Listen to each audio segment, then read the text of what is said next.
अस्सलाम वालेकुम। आज मैं हाजिर हूँ अपने न्यू व्लॉग के साथ, जो कि है रमीज़ की बर्थडे पार्टी, और ये है मेरा आज का ड्रेस। चले जी, आपको नज़र तो आ गया होगा कि इस व्लॉग में आज क्या क्या होने वाला है। जी, हम यहाँ पर जा रहे हैं उसकी बर्थडे पार्टी के लिए कबाब चीज़ पर। कबाब चीज़ आपको पता है आजकल टिकटॉक पर कितना ही फेमस हुआ हुआ है। हमने कहा चलो जी हम भी यहाँ पर जाकर ज़रा घूमें फिरें, ट्राई करें। और जी मेरा एक्सपीरियंस तो बहुत अच्छा रहा, मुझे तो आया बहुत मज़ा। बल्कि मुझे नहीं, हमारे साथ जितने भी फैमिली मेम्बर्स थे सबको बहुत ज़्यादा मज़ा आया जी। एंटर होते ही मेरी नज़र पड़ी है जी मेरे भाई रमीज़ पर, और रमीज़ साहब के मुझसे मिलते साथ ही हो गए शिकवे स्टार्ट। विश तक नहीं तुमने किया, कोई बात विश नहीं किया, बीमार थी यार सच्ची। तो मैसेज करना हाथ टूट जाते ने।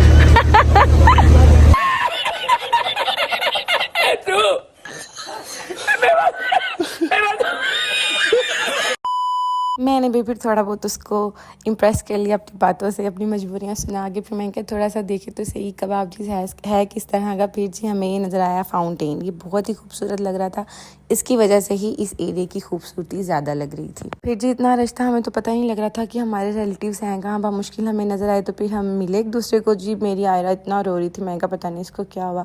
फिर मेरा भाई इसको चुप करवा के आया बड़ी मुश्किल से। फिर मैंने कहा जी चलो शुक्र है चुप तो हो गई। फिर जी पता लगा मैडम जी रो क्यों रही थी, क्योंकि मैडम जी को लग रही थी बहुत ज़्यादा गर्मी। आयरा आयरा आयरा मेरी जान। यार मेरे भाई के बच्चे भी हैं, बहुत सारे बच्चे हैं, मुझे सबसे बहुत प्यारा है, लेकिन मुझे इसके साथ कुछ एक्स्ट्रा लेवल का ही प्यार है। मेरा दिल करता है बस मैं इसको अपनी गोदी में लेके बैठी रहूँ, इसके साथ खेलती रहूँ। लिटरली जब आयना मेरे पास होती है मुझे दुनिया की कोई होश नहीं होती। फिर मेरी नज़र पड़ी जी यहाँ पर था एक प्ले लैंड। मैंने कहा चलो जी बच्चों को प्ले लैंड में लेकर जाते हैं। जब मैं वहाँ पर पहुँची तो जी मेरे जाने से पहले यहाँ पर हमारा पूरा टब्बर ही पहुँचा हुआ था बच्चों को लेकर। बच्चे झूलों पे कोई किधर बैठा हुआ, ये नूर फातिमा ये आराम सारे झूले ले रहे थे। फिर जी मेरी नज़र पड़ी मेरे भाइयों पे, जो कि छोटे बच्चों से भी ज़्यादा छोटे बने हुए थे। वो लोग अपना खेली जा रहे थे, इंजॉयमेंट हो रहा था पूरा। फिर जी मैंने वजीहा को पकड़ा, मैंने कहा बेटा इतना साइड से क्यों नज़र आ रही हो, ज़रा सामने आओ। फिर मैंने उसका एक प्रॉपर क्लिप बनाया आयरा के साथ। और जी आयरा तो फिर है हमारी शहज़ादी, उसके नखरे हम सब उठाते हैं, उसके मामू भी और उसके चाचू भी। और ये अब नुमान भाई की हरकतें चेक करें, क्या बात है।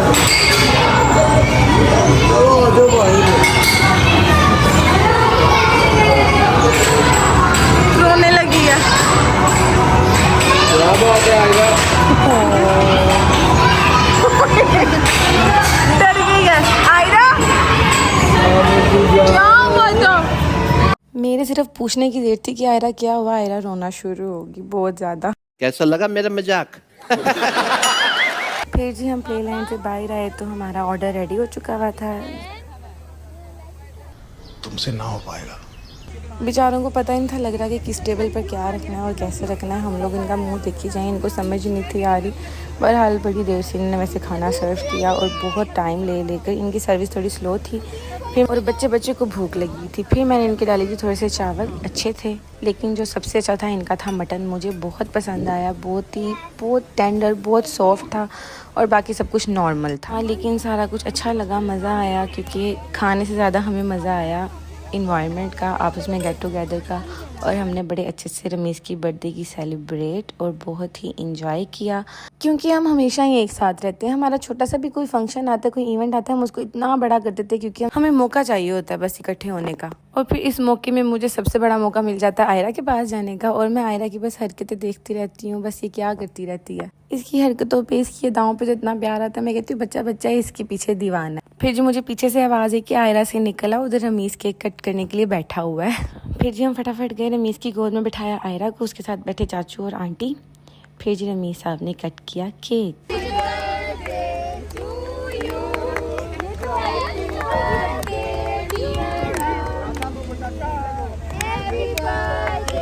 फिर केक कटिंग के बाद रमीज़ को मिलना स्टार्ट हो गया गिफ्ट। मैंने तो उसको कोई गिफ्ट नहीं दिया, मैंने कहा चल निकल, मैं तुझे किस चीज़ का गिफ्ट दूँ, इतना बड़ा खोता हो गया, तेरी बर्थडे पे क्या गिफ्ट दूँ मैं गरीब हूँ, मैं गरीब हूँ। नहीं मैं मजाक कर रही हूँ, मैंने भी गिफ्ट दिया था, लेकिन मैंने ऑन कैमरा नहीं ना आना, मैंने इसलिए वीडियो रिकॉर्ड नहीं की। और जी रमीज़ साहब इतने अच्छे, जो पैसे उसको मिल रहे थे अपने ससुराल से, जिधर से भी, रमीज़ साहब बड़े ही अच्छे तरीके से अपने पापा की जेब में रखी जा रहे हैं। इतना शरीफ भला कोई होता है, मैं तो कभी भी ना दूँ। एनीवे जब केक कट हो जाता है आपको पता फंक्शन हो जाता है दी एंड। फिर उसके बाद मैंने अपनी इर्सा की थोड़ी सी वीडियो बनाई, फिर मैंने रमीज से थोड़ी सी की बातें। रमीज आपका बर्थडे सीरियसली बड़ा अच्छा हुआ, thank you so much for delicious dinner. कुछ बोला नहीं जा रहा, जुबान फिसल रही है। हमारी बहुत मेहरबानी, तुम आई हो टाइम बड़ा अच्छा हुआ सारा कुछ, और ये जगह माशाल्लाह बड़ी अच्छी है, बड़ी खूबसूरत है। और ये था जी हमारा बिल बना था 80,000 और हमें मिला डिस्काउंट और वो 80 से हो गया 70। नाइस। और अब हम जा रहे हैं एग्जिट की तरफ। अब लिटरली मेरा तो दिल ही नहीं था कर रहा था जाने को घर ना वापस, सब चले गए हुए थे और मैं अकेली और मेरे हस्बैंड अंदर थे। फिर जब हम बाहर पहुंचे तो सब गाड़ियों में हमारा वेट कर रहे थे और इस जोकर के साथ जोकर बने हुए थे, जो वो कर रहा था ये सब कर ही जा रहे थे। कैसा लगा मेरा व्लॉग? अगर अच्छा लगा हो तो प्लीज़ लाइक और शेयर कीजिएगा। आज के लिए इतना ही, टेक केयर, बाय बाय, फी अमान अल्लाह।